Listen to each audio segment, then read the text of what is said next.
All right, welcome everyone. My name is Belazar, and I am from the support and technical side here at Cloud Storage Security. For today, we will be covering the top three malware threats that Cloud Storage Security and Casmer Labs observed in January 2025. We'll do a couple things today. One is that we'll talk a little bit about some of the common file types that we saw as far as threats go. And then we'll actually also get into the top threats that we saw. So for January 2025, the most frequently observed included ones like SnakeKeyLogger, which focuses on stealing information, keystrokes, clipboard items, so on and so forth. We'll also talk about RustyStealer, which is a Trojan that also focuses on stealing data, stealing keystrokes, stealing clipboard items. And it also has a crypto focus on it as well. And then last but not least, we'll talk about Mirai, which is a pretty well-known botnet and just malware as a whole. It targets IoT devices and has a focus around launching DDoS attacks.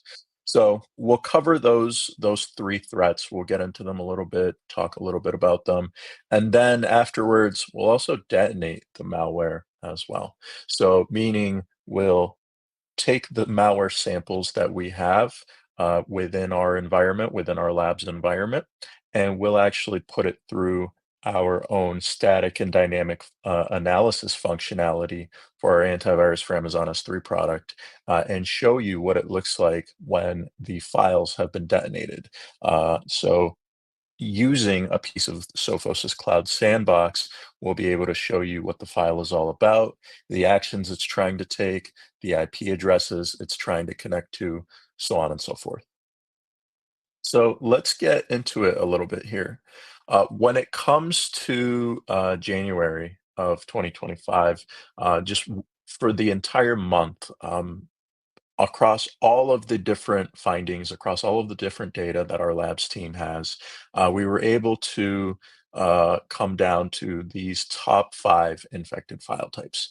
Now, what was interesting was executable file types were the top ones. ELF and EXE files came up in over 80% of cases where there were infected files. So ELF files primarily affect Linux systems, so servers, IoT devices, things of that nature. And those were the most common infected file types on our side that were found, which is interesting. It's not just Windows. It looks like obviously it also looks like Linux systems and IoT devices are also vulnerable. Then, unsurprisingly, exe was the next top file type. So exe files are Windows focused. Usually, you're trying to execute them and execute some type of file that will install something possibly. But in this case, it installs malware. So those two file types, executable, are responsible for over 80% um, of instances in January 2025. Along with that, we saw shell scripts were a fairly were found a fairly decent amount. Now, shell scripts focus on Linux, on Mac OS.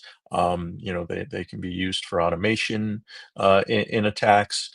So it was interesting to see that shell scripts were still fairly prominent. Along with that, PowerShell, which focuses on Windows. So PowerShell files were also found, and then last but not least, zip files were also common as well, and just compressed archives in general.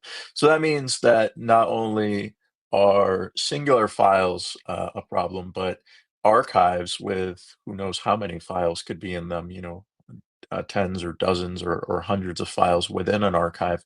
Even just one of those files could be infected within an archive. So let's talk a little bit about some of the top malware that we recognized and that we found. Snake Keylogger was the first one. Now, Snake Keylogger is it interestingly enough, it's a subscription-based keylogger that you can purchase from any type of hacking forum. Um, we've talked a lot about the democratization of malware, the democratization of these types of tools that are used for malicious intent, and SnakeKeyLogger is one of them. You're able to purchase it for a low fee, and you're able to deploy it pretty much immediately. Uh, it has a focus on key logging, so things like keystrokes, clipboard data, that's its focus, and specifically exfiltrating that stolen data to an attacker's server. And then after it's in their hands, who knows what they'll use it for. Now, based on our research, we found that a lot of instances where Snake Keylogger is used the spread of it has happened through malicious email attachments. It also utilizes a vulnerability found in Microsoft Office a long time ago that is still prominent and out there, even though it's old. So this specific CVE, it seemed like it still is a problem all these years later. And then your usual suspects like fake software updates or cracked software or even just malicious websites have been known to proliferate Snake Keylogger. Along with that, our findings show that RustyStealer was another popular one, and RustyStealer is it's interesting. It's kind of like a trifecta type of malware, where it focuses on stealing login credentials, so extracting passwords from your web browsers, targeting stored credentials, safe credentials, and other types of applications like FTP clients, email clients, messaging apps. So it's not just focusing on uh, logging keystrokes or logging clipboard items that you've copied and pasted, but it's also focusing on the applications themselves. And it also has a crypto focus. So it's looking for crypto wallets. It's looking for crypto addresses in your in on your machine. And then not only that, but from what we found in our research is if you have a crypto wallet that you've copied and you intend to paste it somewhere, possibly to pay someone, RustyStealer has been known to replace copied, recognize and then replace copied crypto addresses. So it's so advanced that with such a crypto focus, it could have a major financial impact on somebody's life and on somebody's organization. Now, we also found that RustyStealer does focus on information harvesting, so uh, gaining some level of intelligence on its victims and collecting IP addresses and the software that's installed on a machine and the hardware specs, and then fingerprinting the machine. So it might be used for future attacks, or they might gain all of this information from an infected machine and resell it. So it's definitely a piece of malware that's very concerning. One other thing in our research that we also found is it has been known to be used in tandem with other types of ransomware malware. So uh, there was an article a few months ago that focused on RustyStealer being used alongside another piece of ransomware. So it's pretty concerning that and serious at the end of the day. Now, last but not least, Mirai was the next one that we found. Mirai is an IoT-focused piece of malware that focuses on infecting Internet of Things devices and creating essentially a botnet. And somewhere out there in the world, there's a central attack server uh, that's sending out attack instructions to all of the different devices that are under the botnet's controls. And Mirai focuses on gaining control over these devices and using them for DDoS attacks. So it's again a very serious type of malware. We found from our side, it's not. specifically infecting PCs per se, like Ken, but it's focusing on those other types of devices like routers, IP cams, other smart home devices, and it's trying to gain access to them because those are the devices you usually put to the side. You know, you'll set up your IP camera on day one, and you probably won't touch it. You'll just set it and forget it. So you might not change default credentials or default settings. And once Mirai gets a hold of a device, it'll just become part of a botnet and wait for attack commands at the end. Um, so those are the three top pieces of malware that we focused on for January 2025. Let's actually go ahead and detonate some malware and take a look and see what it all looks like. So on our side, we'll go ahead and share another screen here.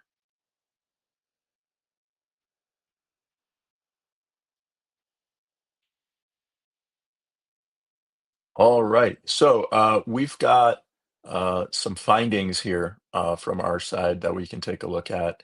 Um, As you can see, we have malware samples of each of these pieces of malware on our side. And using our solution, when one of these pieces of malware is caught, you can see how the file is treated. In this case, different engines will treat files differently. In this case, it looks like RustyStealer, Bitdefender, our CSS premium engine here, was able to catch the Rusty Stealer infection, whereas Sophos treats it as only suspicious and ClamAV found it clean. What you can do is you can perform a static and dynamic analysis of any infected files to see what they're all about. Now, from our side, we have a piece of Sophos's Cloud Sandbox, and what you can do is perform this analysis using that Cloud Sandbox, and what the sandbox will do is it will detonate the file, it will execute it, and send you back reports on the reputation of the file, what the file is all about, what commands it's trying to execute, what directories it's trying to write to, the IP addresses it's trying to connect to. So let's actually take a look. In this case, we ran a static analysis on this Rusty Stealer infected file here. It looks like our static analysis brought back a reputation score, potentially unwanted. Definitely that this is an infected file. I can say that for sure. We also get information from Virus Total as well, where you can get a Virus Total report to see how other engines will treat the file, and see what other vendors have to say about this particular file. Um, if we run a dynamic analysis on the file, we'll see information like the MITRE attack matrix and what steps of the attack matrix this file is trying to take advantage of. Along with that, we'll see information on why the Cloud Sandbox test thinks it's infected. So in this case, it runs it by and through a malware scan on the Cloud Sandbox side, uh, just as a backup, and it shows what it's trying or gives details on what else it's trying to do. So in this case, when it ran this particular file, it looks like the file actually tried to lock the device down that it ran on and created a possible ransom note on the file system. So it's information like this that's crucial to know what happens when the file is executed. You'll also see we surface information like the IP addresses it's trying to connect to, which you can use, especially if you want to take an IP address and track it down. You can figure out, okay, is this IP address something that's associated with another country, possibly, or with a cloud provider, or something else. And make your own assumptions based on what it might be trying to connect to. Last but not least, we also generate an activity tree. As you can see here, this activity tree will show you the process the file is trying to take. So it's attempting to execute specific commands. It's trying to write, it looks like, to a temporary directory in this case. And it's also trying to execute, it looks like, a few different pieces here. Um, let's take a look at another one of these. We have some more samples here that we can look at. One of these other ones, let's see. Let's see here. Mirai might be another good one. So it looks like we have a static analysis on Mirai. We'll go ahead and we'll run dynamic analysis on Mirai as well. In this case, let's take a look at the static analysis. So in this case, we have an ELF file that's been infected with Mirai. You can see that the ClamAV engine did find that Mirai was in fact infecting this file. And we can also see that the virus total report here shows that other engines are also treating this file as infected. You can also check out engines that might not be able to detect this file as well. And the reputation score here, it looks like it's returning it back as malware. Now you'll see different reputation scores, and you'll have to make your own assumption based on, is it actually infected? Is it not? Usually it will be. But let's also look at the dynamic analysis. So similarly, it's going to run the file on the sandbox side against Sophos antivirus. And again, it'll give you information on the file. So again, IP addresses you're trying to connect to. And I also forgot to mention, it also mentioned things like the port. So it's trying to connect over 443, and it'll give you, again, an activity tree of things it's trying to execute. It looks like, oh wow, it looks like a Windows Defender in this case. Might be something funky happening there with Defender. Uh, let's take a look at if we have a few more here. So, oh, there was one more. Let me just refresh the page. Oh no, looks like it logged me out here. All right, there we go. Now we're back in. So, looking through here, let's find one more example of Mirai since we have different samples here. Here's one. One more. Let's run a dynamic analysis on this one just to see what this one brings back as well. So again, the MITRE attack matrix is shown and more details are shown. In this case, it looks like this one is trying to connect to not only over 443, but over port 53. Looks like it's showing a quick activity tree here as well. So this is just a basic overview of what we can do from our side when it comes to the static and dynamic analysis functionality. Let's go ahead and I will share the slides again. When it comes to our solution, we can perform scans on files that are stored in storage volumes like S3 buckets, EBS volumes, EFS volumes, FSX volumes. And not only that, but we're also multi-cloud. So we can also scan files stored on Azure blobs as well as Google Cloud buckets. And when you deploy our solution, you're able to deploy it in tenant within your own environment. You're able to scan files across all of these different storage volumes. And when something is found to be infected, as you saw earlier, we will surface that finding within our management console. You'll be able to see if you have our multi-engine scanning functionality enabled. You'll be able to see how different engines treat different files that are found to be infected. And along with that, using our static and dynamic analysis functionality and the Sophos Cloud Sandbox that we've implemented, you can actually verify what the file is all about. So is it actually infected, or could it just be something strange and suspicious that's going on? Um, Along with that, through our solution, we also offer things like quarantining, so you can quarantine the file if it's found to be infected to a separate bucket, so you can eliminate any downstream risks and effects of an infected file being accessed after it's been scanned. So there's a lot of functionality behind our solution that can help protect your organization and the files that you're ingesting within your organization. So, thanks everyone for taking the time today. If you're interested in our solution, you can check us out on AWS Marketplace. We will be releasing monthly analysis on the top threats that we've found. So, check back soon for the top malware threats of February 2025.